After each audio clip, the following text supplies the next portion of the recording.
Kebanyakan ahli tafsir mengatakan bahwa nabi bagi kaum yang disebutkan dalam kisah tersebut, ini kasih tadi nih ya, adalah namanya Samuel. Ada yang berpendapat namanya Syamun. Ada juga yang berpendapat bahwa kedua nama itu menunjukkan pada seorang nabi. Ya, Samuel atau Samun adalah satu orang. Menurut pendapat lain itu adalah Yusha bin Nun. Tetapi yang terakhir ini jauh dari kebenaran. Karena Yusha bin Nun itu hidup di zaman Nabi Musa. Nabi Yusha bin Nun meneruskan estafet kenabian daripada Nabi Musa. Nabi Yusha lama meninggal dunia. Bila dikaitkan dengan apa yang disebutkan oleh Imam Abu Ja'far bin Jarir di dalam kitab tarikhnya, bahwa jarak antara wafatnya Yusha dengan Nabi Samuel adalah selama 460 tahun. Jadi kebanyakan mengatakan Nabi yang menasehati umatnya Bani Israel pada saat itu adalah Nabi Samuel.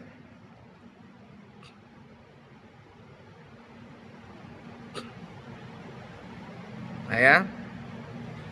Nah jadi maksudnya dalam cerita ini termasuk yang kita di awal tadi, ketika Bani Israel ini nih terkalahkan dalam suatu peperangan, kan mereka masih belum punya pemimpin. Ya rajanya juga aur-auran, nabi banyak dibunuh, banyak kekacauan pada saat itu. Samuel tampil untuk memberikan nasihat kepada mereka. Memang tidak disebutkan namanya, tapi para ahli tafsir banyak mengatakan yang menasihati Bani Israel pada saat itu ketika sudah ada terjadi kegoncangan, yaitu adalah Nabi Samuel. Nah, lalu mereka meminta untuk mengangkat seorang raja, dan Samuel pun bermusyawarah dengan kaumnya Bani Israel untuk mengangkat seorang raja, dan raja itu ada yang mengatakan adalah yang kita sebutkan tadi, Talut.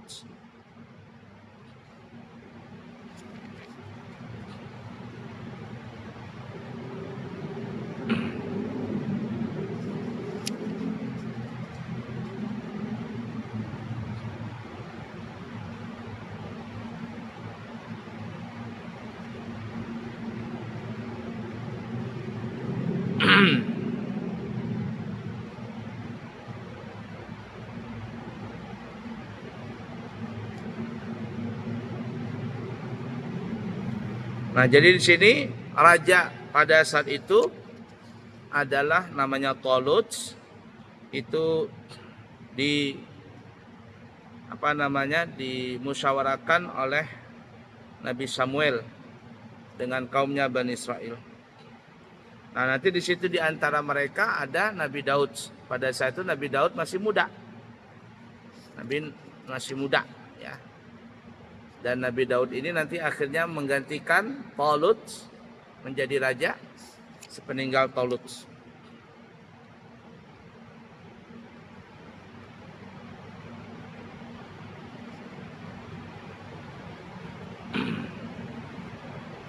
Banyak ya simpang siur ceritanya.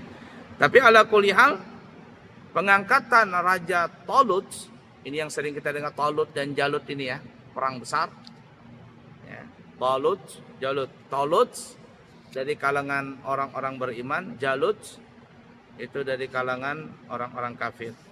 Nah, Nabi Daud itu nanti yang membunuh Jalut. Jalut ini raksasa, orang-orang raksasa. Nah, cuman pada saat itu Nabi Daud masih muda sekali. Ya. Namun yang mengangkat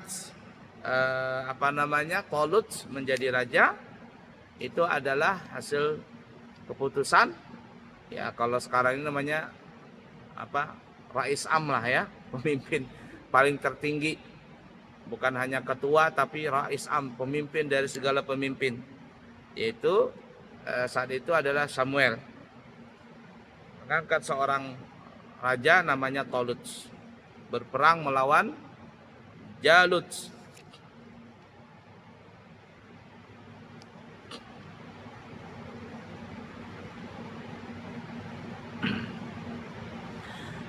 Nah, tadi disebutkan tabut. Tabut itu semacam peti. Jadi kalau dikatakan ya, Talut ini ingin berperang melawan musuh-musuh, itu dibawalah tabut itu. Nah, tabut semacam kotak. Nah, di situ dikatakan tabut itu berisi bajunya Nabi Musa, tongkat Nabi Musa, dan lain sebagainya. Itu kalau dibawa di depan, ya, maka pasukan Talut akan menang melawan musuh-musuh Allah. Itu peninggalan baju Nabi Nabi Musa, tongkat Nabi Musa, dan lain sebagainya. Nah, itu disimpan oleh malaikat, lalu diserahkan kepada Talut.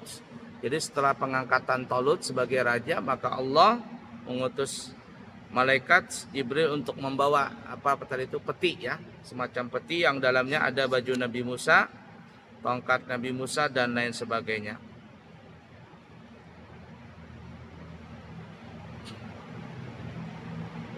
Nah, itu jimat lah bahasa kita ya. Jadi kalau dibawa tabut itu di hadapan, dibawa.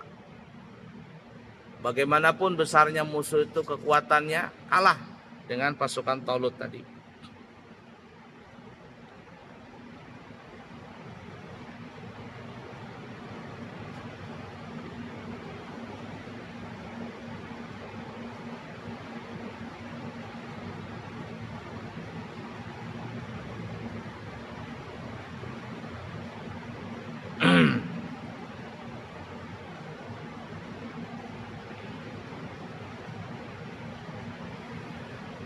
Kemudian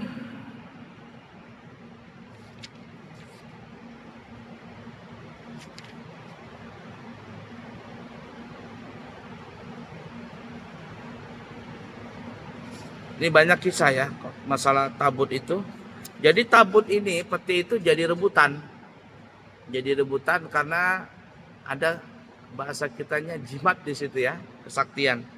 Jadi siapa yang membawa tabut itu akan menang. Tapi akhirnya tabut itu ya tadi diserahkan oleh malaikat kepada Talut.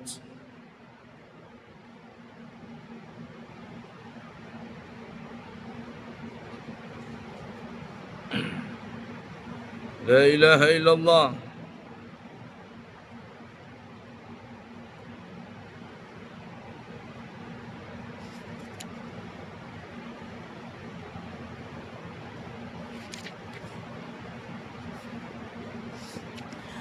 Nah, tadi ada ayat di ayat 251, fahazamuhum biidznillah wa qatala Dawudu Jaluta wa atahul mulka wal hikmata wa 'allamahu mimma yasha. Mereka tentara Talut mengalahkan tentara Jalut dengan izin Allah. Dan dalam peperangan itu Nabi Daud membunuh Jalut. Kemudian Allah memberikan kepada Daud pemerintahan dan hikmah setelah meninggalnya Talut. Nah, itu dikatakan Nabi Daud hanya membawa alat ketapel. Ini Jalut ini badannya besar ya. Ya bahasa kitanya raksasa lah. Tinggi besar badannya. Talut dan pasukannya ngelihat itu besar sekali. Orang ini ngeri. Nabi Daud pun maju membawa, ya dikatakan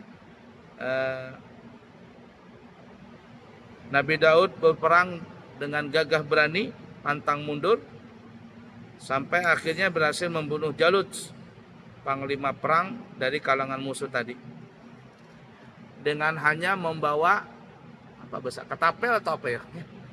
Kalau ketapel kan begini nih, cak begitu. Jadi kayak semacam ada kaitannya, ada tali diputar-putar gini. Tung, terlempar batu itu mengenai kepalanya si Jalut. Pecahlah kepalanya Jalut. Dia punya topi baja juga pecah, dan matilah si Jalut tadi, pasukan Jalut. Maka pasukan Jalut itu pun terkocar-kacir lari.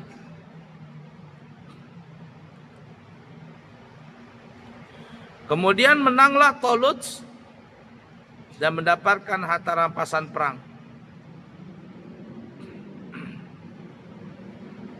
Nah ya.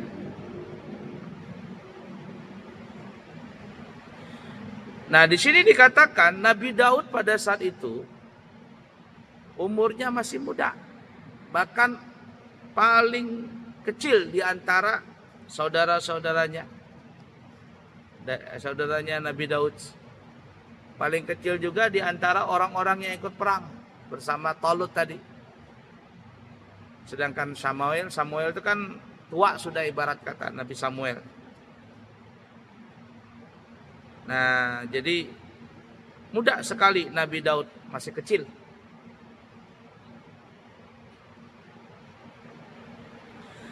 Nah, dikatakan Nabi Daud itu mendengar Talut, seorang raja Bani Israel, memberikan semangat, memberikan sayembara lah kepada Bani Israel. Siapa yang bisa membunuh Jalut? Ini raksasa, badannya raksasa. Jadi Talut, siapa di antara kalian yang bisa membunuh Jalut ini? Maka aku akan menikahkan putriku kepada orang itu dan akan kujadikan sebagai pejabat di dalam kerajaan. Nabi Daud masih muda.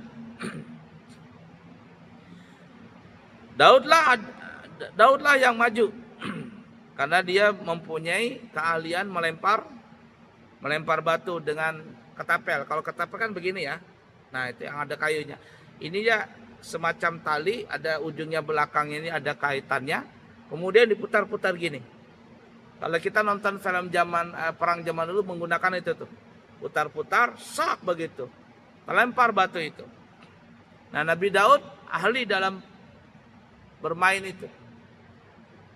Kalau berkelahi melawan Jalut yang badan raksasa, secara logika ya kalah Nabi Daud. Masih kecil kan? Nabi Daudnya masih kecil badannya.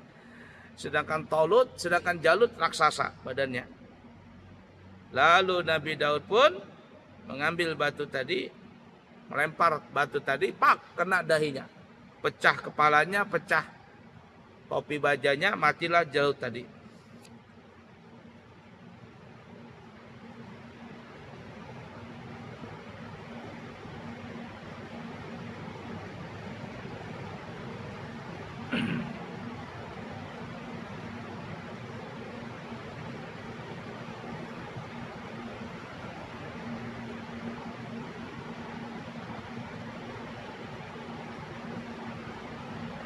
Nah ya, nantilah ya kita ceritakan lagi. Ini ada versi-versinya banyak sekali. Nanti kita akan sambung lagi cerita Nabi Daud membunuh Jalut.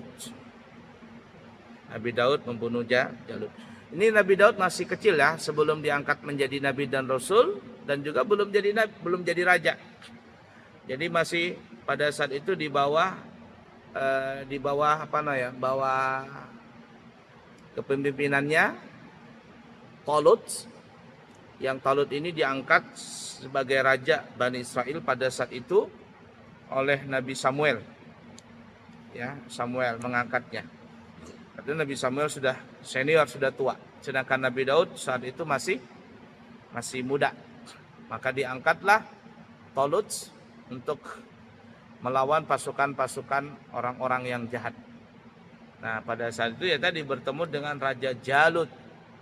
Talut dan Jalut ya. Talut dari kalangan kaum muslimin Bani Israel, sedangkan Jalut dari kalangan orang kafir. Nah, sedangkan Nabi Daud masih kecil, belum diangkat menjadi nabi dan rasul, belum juga menjadi nabi. Nah, setelah meninggalnya Talut, nanti baru diangkatlah Nabi Daud menjadi raja. Ya kenapa? Karena tadi sayembara dari si Talut, siapa yang berani atau yang bisa membunuh Jalut, maka dia akan dinikahkan oleh putrinya Talut, dan dia akan menjadi kerajaan, ya, pemerintahan, menjadi pejabat di kerajaan pada saat itu. Maka menanglah Nabi Daud membunuh si Jalut tadi, nikah dia dengan putrinya Talut, dan menjadi salah satu pejabat di kerajaan pada saat itu. Sampai nanti akhirnya meninggal Talut dan Nabi Daud pun menjadi raja. Nah, cuman ada versi yang lain ceritanya bagaimana Nabi Daud membunuh si Jalut yang badannya besar itu, raksasa. Nah, nanti insya Allah kita akan datang, kita akan ceritakan cerita itu insya Allah. Cukup sekian, semoga bermanfaat. Subhanakallahumma wa bihamdika asyhadu an la ilaha illa anta astaghfiruka wa atubu ilaihi wa akhiru kalam. Wassalamualaikum warahmatullahi wabarakatuh.